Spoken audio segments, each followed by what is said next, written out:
Hi, congratulations on your new RV. We're really excited for you. Please make sure before you're signing that you bring the following items with you. If you're a cash buyer, please make sure that you bring a cashier's check, no personal checks at time of signing, or you may bring actual cash. If you're a finance customer, please make sure that you bring proof of insurance listing your specific lien holder. If you need that information, please call us ahead of time. Also, make sure that you bring all valid driver's license of all persons that will be listed on the title. If you have a trade that you're trading in with us, please make sure that you bring your 10-day payoff, as well as your title and all persons who will be listed on the title of that trade. Arrive 30 minutes early before your appointment time so we can properly inspect your unit, and also make sure that you have the fridge on and running prior to arrival. If you have any questions, please feel free to give us a call at 810-686-0710. Thanks so much. Have a great day. Hello, this is Mike with TradeWinds RV Center, here to congratulate you on your purchase of your Intech Soul Eclipse. I'm going to walk you around it, show you how to use a few things, get the best out of your camping experience. Let's start by talking about arriving at the campsite. A couple things to take into consideration when parking. Leave yourself some room for your awning to come out on your campsite. And over on your off campsite, I want you to think about where your power and water connections are going to be.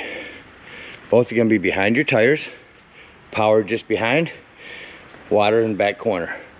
So park accordingly so you can utilize the facilities at the campsite. Once you arrive and unhook your hitch, first thing you do is level your unit. Power tongue jack here, night docking light should you arrive at night. Simply retract to lower, extend to raise. If you do lose power, there is a manual override right here, and the hand crank that you use for your leveling jacks is what you can get that up and down with if you don't have power. So once we got our unit level, next thing we will do is stabilize it. On all four corners of your unit, have stabilizing jacks, a 3/4 inch hand crank. Run these down. As I run these down, I'm going to recommend stabilizing jack pads. Jack pads can protect the feet of your stabilizing jacks from dirt, debris, hot blacktop in the summer. Better distribute the weight. Really good investment. Use your 10% off coupon, grab a 4-pack of those, put them down underneath your feet, and once you're just level with your tongue, all you want to do with these is stabilize it. Once you have any type of resistance on your hand crank, stop. Run all four of them down like that. Again, we don't want to change the levelness. If you start to feel the unit lift, go ahead and back crank it a little bit. Once we got our unit level and stable, next thing we can do is hook up our power and water. Big long 30 amp cord plugs in back here. The way the new ones go on, you'll get your little corner tooth one here, twist it to the right, and then put on your little black washer. That'll hold that. If you ever need to plug into 110 somewhere, home or anywhere else, there's a 30 to 110 adapter that comes in your convenience pack. Got our electricity hooked up. Let's hook up our water. I got two little stations back here on the rear. This second one here is going to be your water. Potable water, fresh water. First and foremost, your water pressure regulator. This water pressure regulator is going to reduce the water pressure to 40 to 50 psi, protecting the lines in your unit. Put that on there. Hook up your hose. Don't turn on our hose yet. Let's go to our hot water heater. All we're going to do at this point, folks, is make sure our drain plug's in. This door will come right off. Get your rod and drain plug in there, throw some plumber's tape on there. Get that in there nice and snug. Once that's in there, you can go ahead and turn on your hose. After your hose has been on a couple minutes, go inside and open up your water taps, get the air out of the lines. Once the air is out of the lines, you go ahead and shut them taps off, then you can turn on your hot water heater indoors. There is an on-off electric element right here. The only time you ever want to turn this on out here is if you're hooked up to 110. If your hot water heater doesn't seem to be working, check up here on these resets. They may be bubbled out. If they are, simply press it back in, and then your pressure release valve. Let's say we're going to go camping and we're not going to use city water, we're going to go boondocking. Well, in that case, we'll fill up our potable water tank. No need for water pressure regulator here. Simply use a hose. Two ways to tell when it's full. One, there's an overflow valve right here, or there's a button on the inside that'll tell you how much water is in your fresh water tank, and that'll tell you when that's full. Once it is full, return your cap, And then whenever you want to utilize this water, turn on your water pump inside. Don't turn on your water pump when using city water, that's already pressurized. Alright, now we're all set up with power and water. I'm going to go ahead and walk you around the rest of the outside of the unit. Starting here on the off camp side, you have a little spray port right here that you can wash the unit off with. Again, your power, rear stabilizing jacks, hot water heater, storage area for your sewage hose, again your power, cable hookup. This is a solar panel hookup. You can plug your solar panel in there and that'll help charge your batteries. Up front here is where we'll dump our tank. These are access and vents to the back of your fridge. Just a flue for your furnace. Two things: never block it, and two, make sure if you're running it, steer clear of it. It does get hot. On the front of the unit, again, your power tongue jack. Show you how to get to your propane here. Attempt to do this one-handed. See if you can see me doing it. There you go. Release those. There's your propane. These on your regulator. Something lefty-loosey. Pointing toward the tank we should be using. There's an automatic switch over if you keep it in the middle and keep them both open. And close that back up, put the cotter pins on. This will hold your door open, your entry door. The magnet. The dual awning. We're going to run that out here shortly. Your porch light. A couple of 110s out here. Storage here. In the storage is your big canvas cover for your front. Throw that on while you're traveling. A manual hand crank for your dual ride. And then a couple of clamps here that you can install yourself if you ever decide to want to put your awning on the side of your unit like this here.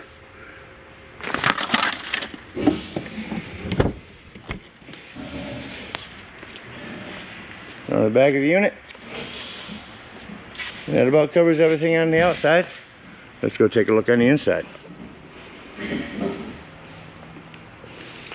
So coming up in every unit, first thing I like to point out is fire extinguisher.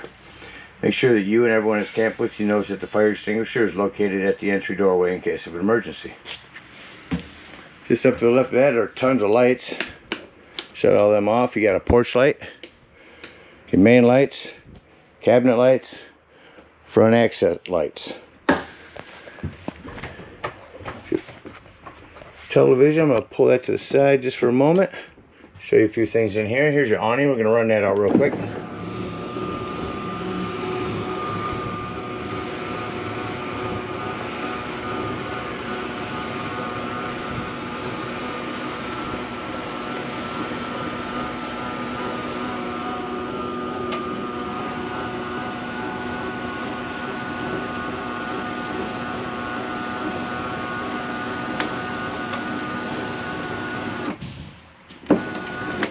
So you have that out. I'm going to come up here. I'm going to pull on this. That's going to release your leg. I'm going to bring our leg down. I'm going to lift it up. When you get to a certain point, you will lift up on this. So you have to have this extended to the point that you need it. You're going to lift up.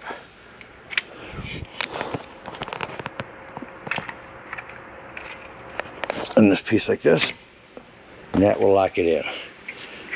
Then you can stake your feet into the ground, and this is what you end up with. Again, you just lift up on these handles to lock them in. Closing it up, I'm just going to push down on that. It's going to bring our leg down. And come down to the other end. Do the same thing. As you come down, bring your feet up. See, it sets right in there. And then we come to this end, and lock that in. And from down here, lift this up here.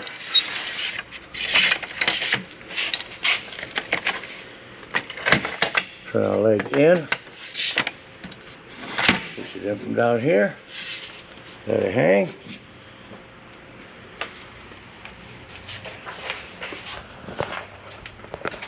Come back in. Get in.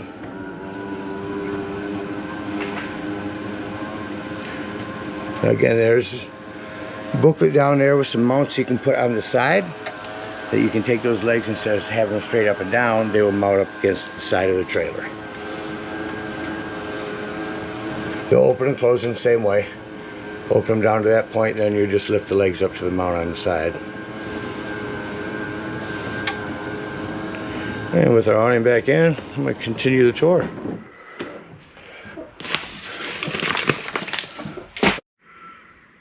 Next to our thermostat is your max air vent. Simply hit on. It's going to open and turn on. You can also close the vent, or change 4 different sizes or 4 different powers of the vent fan, and just hit off and it'll close itself next. 110. Here's your television set. Your remote right here. Turn that on. Roku TV. You have to go through and set your antenna up. Shut that off. Also a remote for your sound system.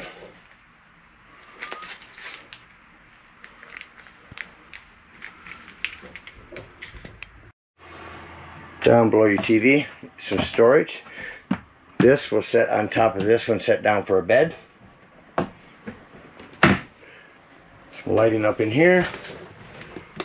Touch it for blue, hold it for night, for reading. You can be sitting here. You shut off your main lights from your bed area. Coming into the bathroom, you have a hand crank open exhaust vent in here as well. Good lighting back here.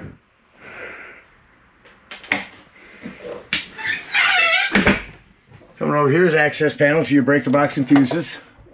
Variety there, 15s, 40, 20. Grab a handful of those, take them camping with you. Over here is your control panel. There's you check your brand new battery, your fresh and black tanks. Here's where you turn on your water pump if you're using potable water. Tank heater if you're in inclement weather. Water heater if hooked up to gas, water heater if hooked up to electric. It does make a difference. So that's your stereo system. Let's see if we get a channel to come in. Probably not indoors here. But you got AM, FM, DVD, dual zone, music indoors, outdoors, or both.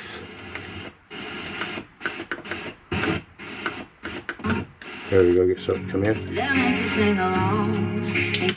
Stuff indoors. Have just outdoor speakers. That's your rear ones. Front speakers and rear speakers. Battery disconnect. This will disconnect all the battery power to your unit. That'll come important here in a minute when I talk about your carbon monoxide propane detector. Here's your 110 with GFCI reset. 12 volt and USB port. Your hermetic fridge. Touch that, turn that on. You can go electric, gas, or 12 volt. Over here's where you change your settings. Below that's an exhaust for your furnace. To the right of that is your 12 volt carbon monoxide propane detector. Now the reason I mention that's 12 volt, it's always running off your battery. So if you're going to be gone for the day, if you are out boondocking, nothing plugged in charging your battery, use your battery disconnect to keep this from running your battery down while you're gone. Your sink, coming over to your stovetop here. So if you turn it to light, get your spark right there, and there's your flames. Below that is self-explanatory microwave. Some more storage here. Up here is your smoke alarm. Just pull on that tab when you're ready to start using that. Okay, hand crank open that here. Okay, that about covers everything on the inside. Let's act like we're leaving the campsite.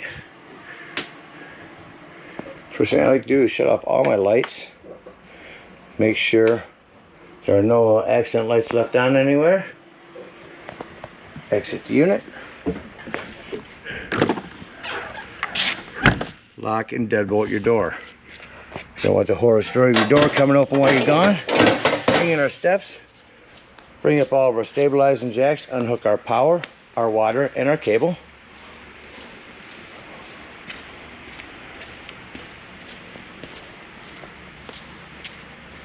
Around the outside. So after we've unhooked our water, you're going to come in here to your dinette area. Off to the right side. You're going to lift up this seat. And that red and white one right here, you're going to straighten them out. And that's going to dump your waters. For bypassing your water tank in the wintertime, you simply turn that the opposite way for winterizing. Now that our water is all drained out, we can come around to our hot water heater. We'll lift up on this pressure release valve. That'll dump just a little remainder of the hot water out of there. Then you can pull your drain plug. Got our water's drained. Let's hook up our hitch and head on up to the dump station. Now at the dump station, park accordingly. It is a little unit, but just remember your dump is going to be right in front of your tires. 10-foot hose comes with your convenience pack. We'll hook that up, throw the other end in, and simply pull that black handle. Once that sounds like it's done, go ahead and close that. Rinse out your hose real quick. Come back here and store it in a nice sanitary, safe place. Again, thank you guys so much for your purchase. Hope you enjoy the Soul for many years to come. Happy camping.